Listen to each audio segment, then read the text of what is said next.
শহীদ president Zia Rahman বহুদলীয় গণতন্ত্র প্রতিষ্ঠা করেছে। এই বহুদলীয় গণতন্ত্রের কারণে আজকে এই আওয়ামী লীগের মতন অনেক দল আজকে রাজনীতি করার সুযোগ পাচ্ছে। শেখ মুজিবুর রহমান যখন বাকশাল করেছিল এইভাবেই থাকতো, তাহলে আজকে আপনি আমি আমরা কেউই কথা বলতে পারতাম না। তিনবারের প্রধানমন্ত্রী যে যতগুলো আসনে নির্বাচন করেছে প্রত্যেকটি আসনে তিনি অধিক ভোটে জয়যুক্ত হয়েছেন এবং সাবেক তিনবার প্রধানমন্ত্রী তাকে বাংলাদেশে যখন 111 এর সময় যখন শেখ হাসিনা বিদেশে চলে গিয়েছিলেন তখন ওনারা বলেছিলেন যে 111 আমাদের আন্দোলনের ফসল। তারা কিন্তু ক্ষমতায় এসেছিলেন লগি বৈঠার মাধ্যমে, গণতন্ত্রকে পায়ের নিচে ফেলে মানুষের লাশের উপর দিয়ে তারা নৃত্য করে তারা ক্ষমতায় এসেছিলেন এবং সেই 111 এর মাধ্যমে কিন্তু তারা নির্বাচনে গিয়েছিলেন এবং ক্ষমতায় এসেছিলেন অবৈধ প্রক্রিয়ায়। তারা কিন্তু 173 দিন হরতাল করে তারা বাংলাদেশের সংবিধান পরিবর্তন করেছে। আজকে তারা সংবিধান পরিবর্তন করে না, কিন্তু তারা বলে যে আমরা সংবিধান পরিবর্তন করব না, এই সরকারের অধীনে নির্বাচন করতে হবে। বহির্বিশ্বের এত চাপ আছে, আজকে তারা পাগল হয়ে গেছে। এই পাগলের কারণে তারা উল্টাপাল্টা বলছে। আজকে বাংলাদেশের গণতন্ত্রের মা, আজকে বাংলাদেশের সারা পৃথিবীর যারা বাংলাদেশের গণতন্ত্র বিশ্বাস করে, যারা পৃথিবীতে গণতন্ত্র বিশ্বাস করে, যারা বাংলাদেশের সাধারণ জনগণ, যারা খেটে খাওয়া মানুষ, তাদের সবার কাছে দেশনেত্রী বেগম খালেদা জিয়া গণতন্ত্রের মা, আপসহীন দেশনেত্রী বেগম খালেদা জিয়া তাকে নাম দিয়েছে বাংলাদেশের জনগণ। আওয়ামী লীগ কথা বলতে বলতে তার হিতাহিত জ্ঞান হারিয়ে ফেলেছে। এই কারণে তিনি দেশনেত্রী বেগম খালেদা জিয়াকে নিয়ে এই বাজে ভাষায় কথা বলেছেন। যেখানে আমাদের শহীদ প্রেসিডেন্ট জিয়া রহমানকে শেখ মুজিবুর রহমান বীর উত্তম খেতাব দিয়েছে, আর শেখ হাসিনা বলে সে মুক্তিযুদ্ধই করে নাই। শেখ হাসিনা যেমন আমাদের নেত্রীকে এর আগে বলেছিলেন বেশি বাড়াবাড়ি করলে আবার জেলে ঢুকে দিব, আবার বলেছিলেন পানি থেকে টুস করে ফেলে দিব, পানিতে চুবাতে হবে ইউনূস সাহেবকে। এরা যে একটা অসভ্য দল, অসভ্য জাত এই আওয়ামী লীগ, এটা সারা বাংলাদেশের মানুষ জানে এবং এখন বহির্বিশ্বের লোকও জানে। কিভাবে তিনবার প্রধানমন্ত্রীকে অসম্মান করে এইভাবে তুই আক্কা করে কথা বলে।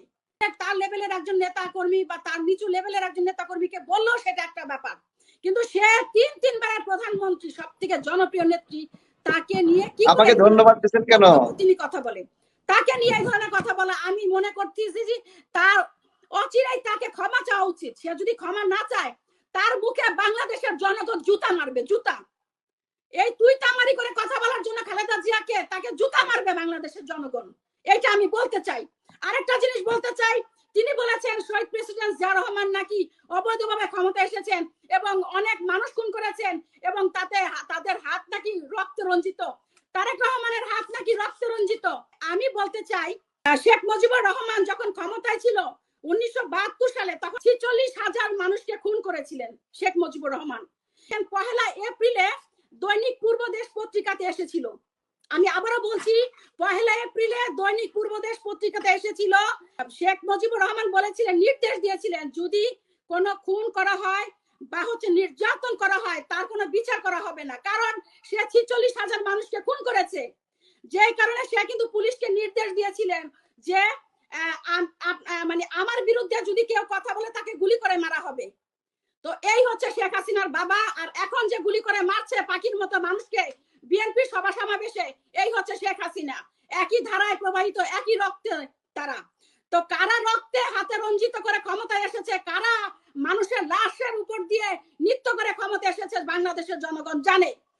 আপনি মনে করতে পারেন যে আমি মিথ্যা কথা বলেছি, আমি বলি খুলনা সার্কিট হাউসে যখন 1972 সালে জনসভা হয় তখন 30 মার্চ তিনি কিন্তু এই ঘোষণা দিয়েছিলেন পুলিশকে যে আমার বিরুদ্ধে কেউ কথা বলে তাকে গুলি করে মারা হবে।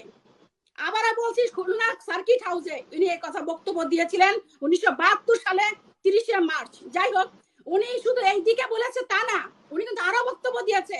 নোয়াখালী মাইজদি কলেজ মাঠেও তিনি বক্তব্য দিয়েছেন 1972 সালের 22 জুনে। এবং শেখ মুজিবুর রহমানের বিরুদ্ধে কথা বলে যদি গুলি করা হয়, আজকে শেখ হাসিনার বিরুদ্ধে কথা বলে আজকে ডিজিটাল নিরাপত্তা আইন করে মুখ বন্ধ করে দেওয়া হয়। আর পুলিশকে ক্ষমতা দিয়ে এমন ভাবে ক্ষমতা দেওয়া হয়েছে, পুলিশ আজকে নির্বিচারে গুলি চালাচ্ছে। আপনারা দেখেছেন কিছুদিন আগে একটা আওয়ামী লীগের গোলাগুলির মাঝখানে একটা শিশু, 8 মাসের জন্য একটা শিশু সে গুলিবিদ্ধ হয়েছে। এই হচ্ছে বাংলাদেশ। এই আওয়ামী লীগের আমলে একটা শিশু মায়ের পেটে থাকে গুলি খেয়েছে। এই হচ্ছে আওয়ামী লীগের দেশ। জিয়া রহমান আর তারেক রহমানের হাতে রক্তে রঞ্জিত একটা প্রমাণ আপনারা দিতে পারবেন?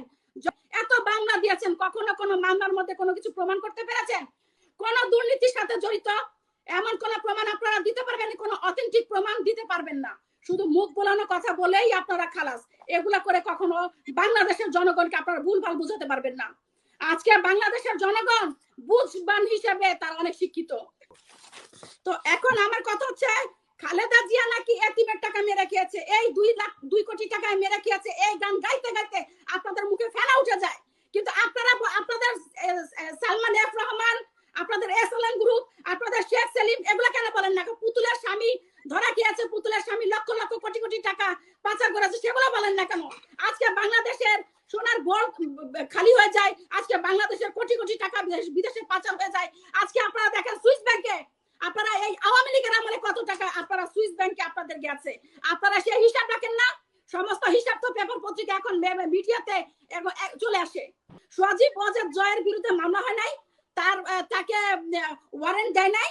তো পুতুলের স্বামী ধরা গিয়েছে টাকার দায়ে, তখন কিন্তু পুতুলকে দিয়ে ডিভোর্স করাইছে যেন এইখানে সে জড়িত না হয়। আর ডিভোর্স করাইলে কি দোষ ধুয়ে যায়? মানে কালো চামড়ার মেকআপ বালে সাদা হয়ে যায়? হয় না। দুর্নীতি কারা করে? এত এত টাকা পাচার হয়েছে আওয়ামী লীগের আমলে, বিএনপি তো ভাতই পায় না। বিএনপি কি করে দুর্নীতি করবে? ফরিদপুর জেলা ছাত্রলীগের সভাপতি 2000 কোটি টাকা পাচার করেছে এবং যুবলীগের এক নেতা 2047 কোটি টাকা পাচার করেছে। ফরিদপুরের জেলা আওয়ামী লীগের সাধারণ সম্পাদক বরকত 2000 কোটি টাকা পাচার করেছে। নাটোরের শিমুল 4 আসনের সেও 11 কোটি টাকা পাচার করেছে। আমি তো শুধু এইটুকু বলছি, একটা ছাত্র নেতা আপনাদের আপু আপনাকে ধন্যবাদ দিচ্ছি। আপনাদের দুনিয়ার টাকা দুর্নীতিভাবে পাচার করে। পাচারকারী কারা? পাচারকারী এই আওয়ামী লীগের আমলে বিএনপি নেতা কর্মী। পাচারকারী আপনারা হলো পাচারকারী, টাকা বাংলাদেশের টাকা বিদেশে পাচার করেন। আপনারা হচ্ছে দুর্নীতিবাজ, দুর্নীতি সরকার এবং অন্যায়কারী সরকার। বাংলাদেশের ভোটের অধিকার মানুষের হরণ করে, মানুষের মৌলিক চাহিদা, মৌলিক যে অধিকার মানুষের, সেগুলো হরণ করে। আজকে আপনারা বাংলাদেশের গণতন্ত্রকে ধূলিসাৎ করে দিয়ে আজকে আপনারা ক্ষমতায় এসেছেন। আপনারা অন্যায়ভাবে আমাদের ভারপ্রাপ্ত চেয়ারম্যানকে রায় দিয়ে তাকে জেলে ঢুকানোর জন্য অনেক চেষ্টা করেছেন।